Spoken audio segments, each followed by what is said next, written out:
When you're separated and your wife is acting cold and distant, it's a really challenging time. Every time you try and talk about the relationship, she just pulls further and further away. Now, if we haven't met each other before, my name's Luke Finn, and I'm the founder of the ARC system, where we've helped hundreds of dads transform a marriage in crisis into a new unbreakable marriage. And today I'm joined by our ARC legends to answer your questions on what's happening in your marriage. So today, guys, we're going to be diving deep into what to do during a separation. Make sure to stick around until the end of this video, where we're going to give you 3 tips how to bring her walls down when she's acting cold during a separation. Falcon, Cowboy, welcome. How are you guys doing? Doing great, man. Awesome. Good morning. Let's dive into it, guys. The question we have today is from Australia, and that's my Australian accent. Sorry, it's from 80. His question is, why is my wife acting so cold during separation? My world is falling apart and she seems fine. So 80, we totally hear you. It's a very challenging time. You're in the right place. We're going to help you with this. And we also know how frustrating it is when it feels like your world's falling apart. You're trying to pick up the pieces and your wife is completely cold or actually acting fine. So guys, let's dive straight into it. Why do you guys think wives act cold during a separation when we are struggling with trying to, reorientate herself after she said she wants to separate? Falcon, you want to go for that? Yeah, sure. Yeah, I mean, well, first of all, we've all kind of been there, right? Where our wife kind of checks out from the marriage. I feel like it's really like a self-protection mode. Like, she's creating distance because she's already kind of grieved through the relationship. She may be getting like the emotional support somewhere where you are still trying to catch up to her where she's at. And she's probably already detached from responsibility, by protecting herself.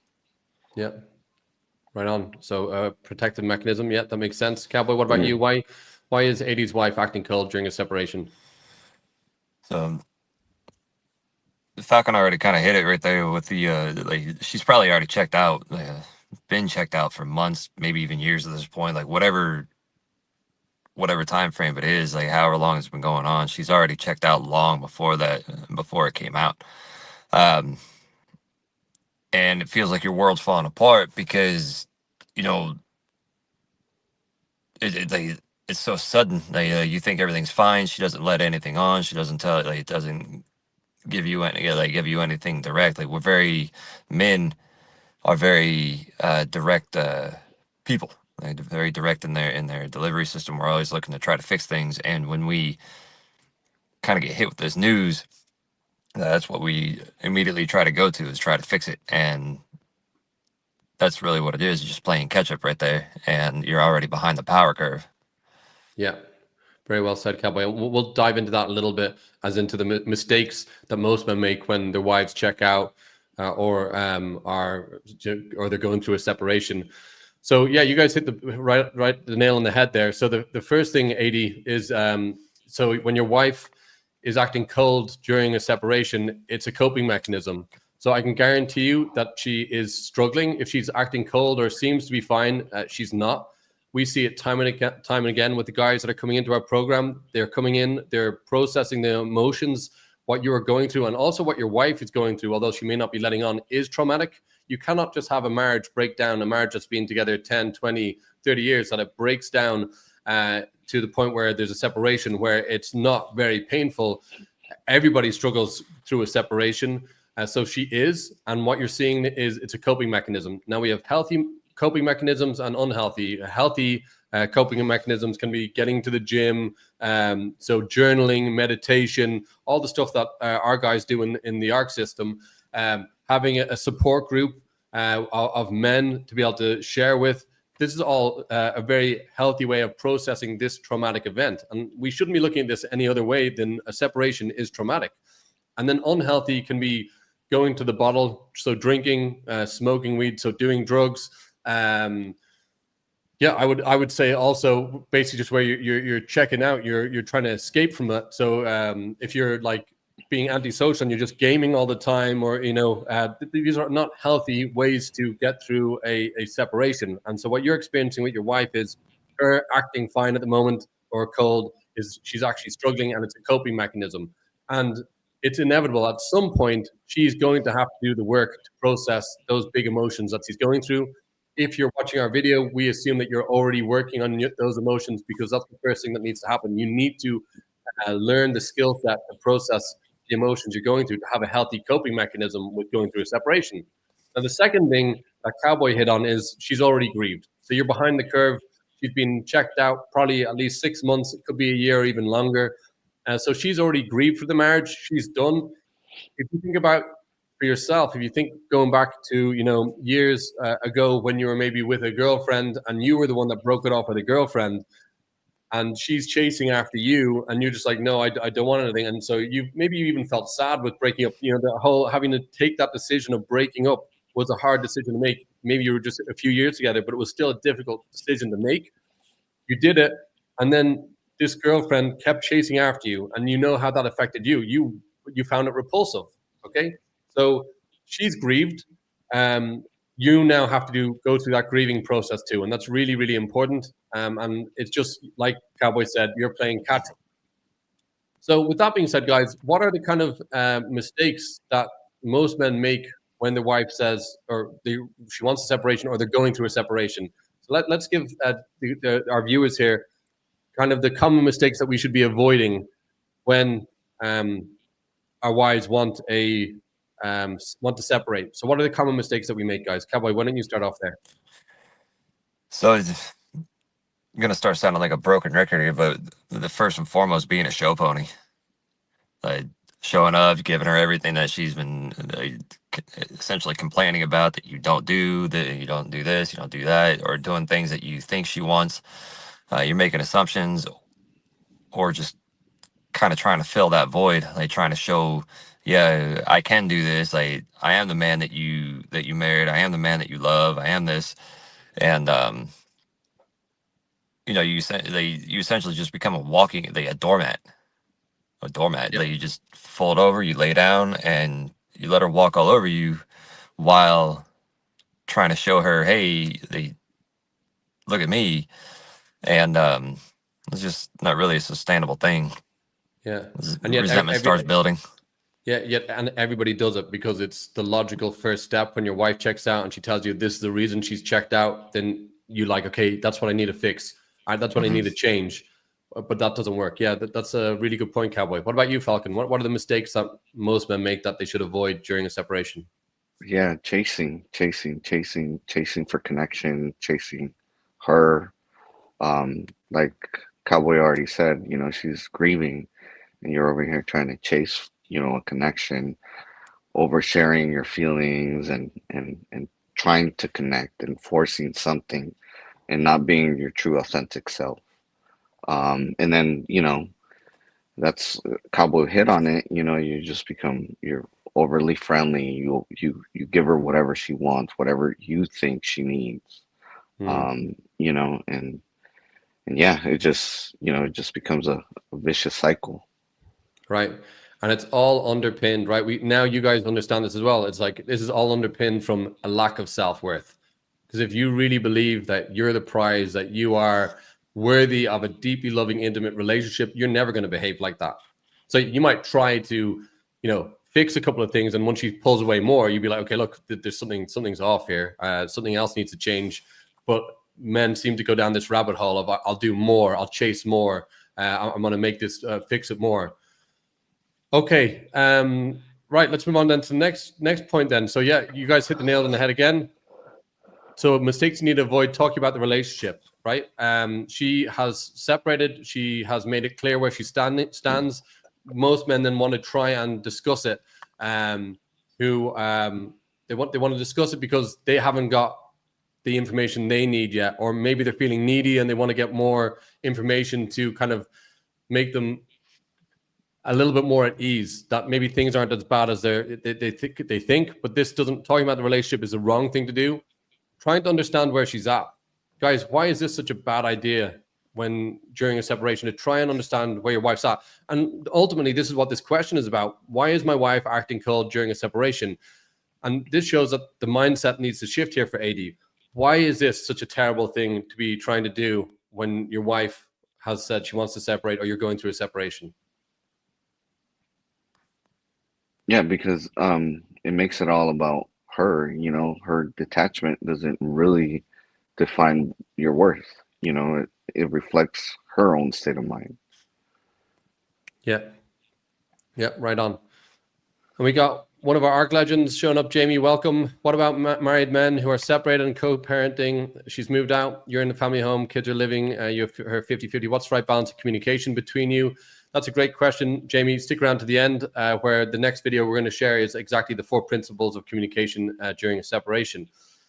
So yeah, so we really want to, don't be trying to understand her when during a separation, because she's checked out. She's going to give you no signs of hope.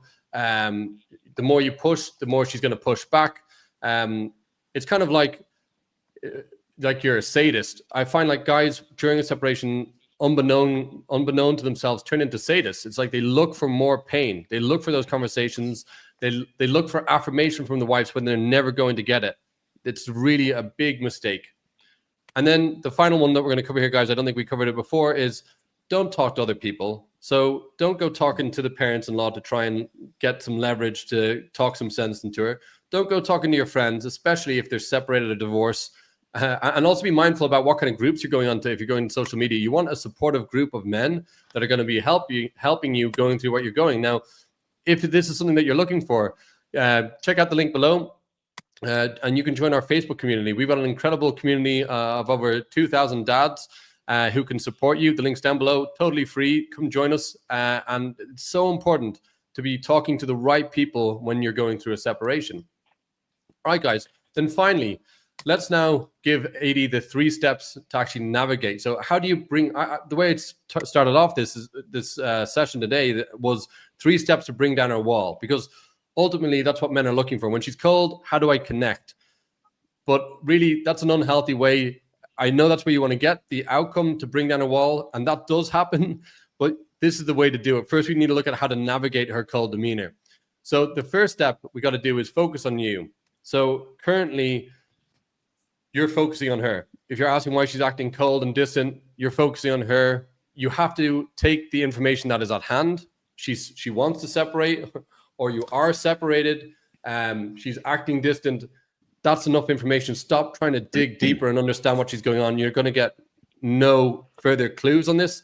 You need to see this as an opportunity to grow. We got Falcon and Cowboy, both guys that when they hit struggles in their marriage, decided to lean into the ARC system to learn a proven process, create a new unbreakable marriage, and to focus on themselves. Guys, how key was that for you to have that system, like a 6-month plan when you hit the fan in your marriage, to have a plan to navigate that time period? Falcon, how helpful was that for you to actually have that plan of focusing on you? Yeah, it was awesome. I mean, it's a roadmap. And little by little you start realizing like, hey, you know, this is what I need. I mean, it sounds counterintuitive. But yeah, the more you focus inwards, the more you work on your patterns, on you know, and you try to break those cycles, you start realizing a lot of things, and things that you may have forgotten throughout, you know, the course of your relationship. And those are the little things that maybe, you know, that she fell in love with, you know. Yeah, very well said. What about you, Cowboy? How did it help you before you came into the ARC system and kind of trying to do it yourself and looking at all the different resources that are out there and different YouTube videos, and then actually coming in and then having that roadmap, 6-month roadmap to focus on you? You know, I looked at a few different programs before. It was incredibly helpful to answer that question, but I looked at a few different programs, and you know, I tried implementing some of the, you know, they all have their free little handouts or whatever. I tried implementing some of the steps, and really what it boiled down to, the majority of them focus on, you know, like the manipulative tactics. Yeah. And it feels kind of scuzzy at the end of the day, but really, having this roadmap where it focuses on you, the 6-month roadmap where it focuses, like where you're able to focus on you. You have insight from people who just started the program. You have insight from people who have already completed the program, and hey, you just gain all sorts of wisdom, and just leaning into that and being able to gain, like, it's a treasure trove of knowledge and wisdom, and it's just being able to gain that really helped me get to a point where I could anchor into myself. Wonderful. Very good. I'm glad you found it beneficial, man, and that you're still now, that not just you're still hanging around in the ARC system, but you're actually now actively supporting our other members as an elder, man. And we're so happy to have you and Falcon on board. So then the next step, guys, so the first thing is focusing on you. The next step then is setting healthy boundaries. I know we go on about this a lot, but I feel like this is so key. Most people, I think when they think of boundary, it's like probably, I talk with my wife and say, look, no, you need to have the kids now, or I have the kids now, or please don't, interrupt my time when I have the kids. These are like healthy boundaries. You're setting, putting a line in the sand and setting expectations of how you would like her to act towards you. And that's all really important. But there's something much more important when it comes to healthy boundaries. And Adi, this is something that if you're asking these questions about, why is she acting cold? It's something you don't currently have in place. It's healthy mental and emotional boundaries. That means every guy that we have coming into the ARC system, they're always, not always, now it's kind of shifting now that we've been around for such a long time and our message is hitting home. But a lot of guys are coming in and it's like, okay, I want to try and stop divorce, or I want to, I do want to become that type of man, a strong, magnetic, independent man, but I don't want to make my situation worse. And although like his wife has been, treating him like a punching bag and he's not getting any respect from his wife, it's like they're not setting healthy boundaries, right? If we don't say anything in this case, we're tacitly supporting their behavior. Now, sorry, I'm digressing here a little bit, so let me bring it back to what I was talking about, the mental and emotional boundaries. If you're thinking about, if your wife said she wants a separation, or you're going through a separation, she's acting cold, so she's not behaving very nicely to you. You are literally siphoning energy off from your body. We're energetic beings. You're siphoning off mental energy if you're thinking about her, and emotional energy if you're feeling all those emotions and you're stuck in that like hamster wheel because you're not processing the emotions of sadness, of abandonment, of regret, of guilt, of shame, of this cocktail of emotions that all you guys go through when your wives check out. So it's really important to set those boundaries by processing your emotions and focusing on what you can control. So you don't control your wife. What you do control is your thoughts, your emotions, and your actions. But you're not doing that. You're literally thinking about your wife all the time because, it's a painful situation. So your mind keeps going back. This is what we teach in the ARC system, is about mastering the mindset to focus on what you can actually control. Guys, how much of a game changer was that for you? Setting that healthy boundary, and specifically setting that healthy boundary around focusing on you and not thinking about her all the time. Falcon, how much did that help you to set a healthy boundary, that healthy mental and emotional boundary? Yeah, I mean, it was tremendous. Also, to add on to what you're saying, right? I mean, you want to be able, you got to fill up your cup first, right? And because you can't fill other people's cup from an empty cup, right? Yeah. So, by setting those boundaries, right? Like, hey, I'm going to dedicate time for this, right? Or, because as Evie explained to me one time, a boundary is a line where you love yourself, right? Or you allow others to love yourself. Or, once you cross that line, then, you're not in a healthy boundary. So, if you allow other people to treat you that way, right? And, then it takes away from your self-love. And that's really, that's really what you need, and then goes back to focusing on yourself and looking inwards. Well said, Falcon. Yeah, really, really important. What about you, Cowboy? So it gave me peace of mind. First and foremost, it gave me peace of mind. It gave me a place where I could actually lay a foundation and structure myself. like restructure myself back to a point of being calm and collected, you know.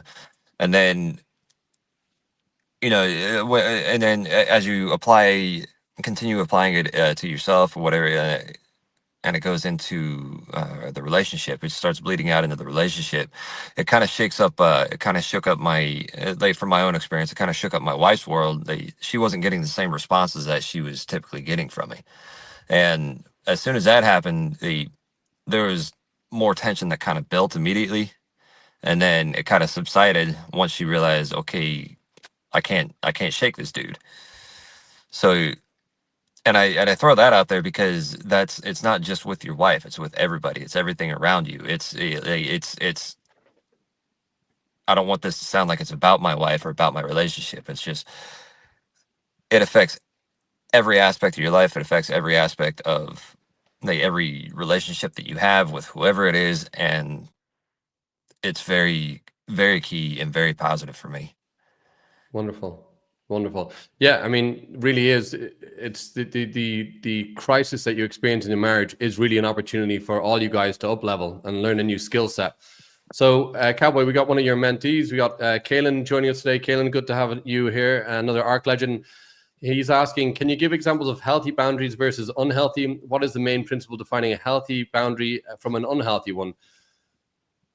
So let's start with a healthy boundary. So most cases when you're coming in, you don't have healthy boundaries. So you're thinking about your wife all the time. You're trying to appease her to make her happy. That's not a healthy boundary. So let's define a healthy boundary. A healthy boundary is where you can still love and respect yourself and, take action from that point. As soon as you are doing things that feel inauthentic or to please somebody, that is not a healthy boundary, right? So as I was talking to one of the newest guys who joined the program yesterday, Jim, is rather than focusing on, what do I need to do to get my wife to move closer to me? What we need to focus on is, how do I maintain my dignity and my self-worth? That starts where it starts. Everything happens after that, after the fact. If you don't have any self-worth, if you don't have any self-respect, and you're chasing after your wife, there's nobody can help you. So you have to see the challenges in your marriage as it's really an opportunity for you to learn, like Falcon said, to love yourself fully and to start setting healthy boundaries. So defining healthy boundaries. And that means going out, doing the best you can in your life, in your family, learning, and then also being able to let go of things that you don't influence. Like so many men get caught up with, outcomes that they don't influence. For instance, in our program, it's about how your wife is going to respond. So that a healthy boundary is one where you can love yourself, you maintain your self-dignity, self-worth, and you act out of that. So you're no longer taking action to make somebody happy. It happens. So many people do this to make their wife happy, to keep their parents happy, to keep the parents-in-law happy. And you're just giving away your power. So that's a healthy boundary. Now let me hit on an unhealthy boundary, what I think. And so an unhealthy boundary is a no boundary. If you don't have a boundary, you're just doing everything what everybody else wants. Like if you don't have a clear vision for where you want to go, and if you don't understand who you are, the two things. If you don't have your own values, your own vision, somebody else will find it for you. You'll get dragged along with other people. You just watch the news, watch social media, somebody else will live your life for you. Well, and that's not if you're watching this video, you want to live it yourself. So an unhealthy boundary is not having a boundary. But I think for Kaylin here, the question is, what is a boundary where you may be going too far? And I think an unhealthy boundary is where we're being reactive. Let's say your wife triggers you about the kids. Let's say about something that happens with the kids, about a drop-off time, and you react and you say, I'm not doing this anymore, and in future you need to do it this time. And that's not a healthy boundary. That's you reacting and basically reverting back to a child and feeling powerless. So ultimately, guys, everything that you're going through, and Kaylin, to answer your question, it's you guys in the ARC system are rediscovering your power. And that starts by having healthy boundaries of realizing your power is within this container, right? Of your body, within your aura, within your energetic field. That's your power. You're responsible for everything in here. But for guys that are watching this video and are asking questions, why is my wife acting this way? Why is she acting cold? Or they're not within their own energy container. They're outside of the container, thinking about their wife. They're thinking about the problems in the market. They're thinking about whatever is happening in the US. They're lost in fear. We got to bring it back home, bring it back to the body, and that's a healthy way to move forward. Falcon, Cowboy, would you like to maybe elaborate? Does any kind of healthy or unhealthy boundaries come to mind here? If you want to, maybe Cowboy, you want to give something, some feedback for Kaylin, seeing as he's your mentee. Is there anything you'd like to share, add on? Not necessarily, but if you go, like, you go back to what we were talking about earlier on in the video, like being the show pony, laying down, being a doormat, just essentially being a people pleaser, trying to do what she or others want you to do, or expect of you, or what you think is expected of you. These are all stories that you're telling yourself, and you're laying the groundwork for those unhealthy boundaries. Yeah. And Kaylin, I think generally because I know you, because you're in our program, you're going in the right direction, brother. And please post in our group afterwards if you want more feedback on this. But from working with you so far, you're not chasing after your wife anymore. I think that's very healthy. But this goes in, like we're talking about mental, emotional, it's very nuanced. If you'd asked me a year ago, do I have clear and healthy boundaries? A year ago, I would have said, definitely. I've literally spent this whole year working on myself on setting clear and healthy boundaries, and it's changed my life completely. It's also, I believe it's also paid off in the program for the rest of the guys. So it's a huge topic. We'll be in the program digging into it deeper for sure, because it is nuanced. And now let's move on then to the final point here is stop making assumptions. So 80s, this is the final step here. If your wife is acting cold and indifferent or cold and distant, for the love of God, stop making assumptions. These are assumptions, usually they're not good assumption, right, guys? The assumption is she doesn't love me anymore. The marriage is fucked. I'm worthless. I'm no good. If your wife has checked out of the marriage and you've been together with 10 or 20 years, you can stop making assumptions. The one assumption that you can make that is going to help you is know this. She's struggling as well. If she's acting cold and distant, she's not processing this. This is just a coping mechanism. And also know that if she's been with you for that amount of time, 10, 20, 30 years, she did love you. So, but she's just acting out of her own trauma now. You need to take that space for yourself and give her the space for herself as well. But most importantly, because we're working with dads and men, is like you need to take that space to process this because it's extremely traumatic. Now you understand what not to do and what to do during a separation and when your wife is acting cold. You want to watch this next video on the 4 principles of how to communicate during a separation.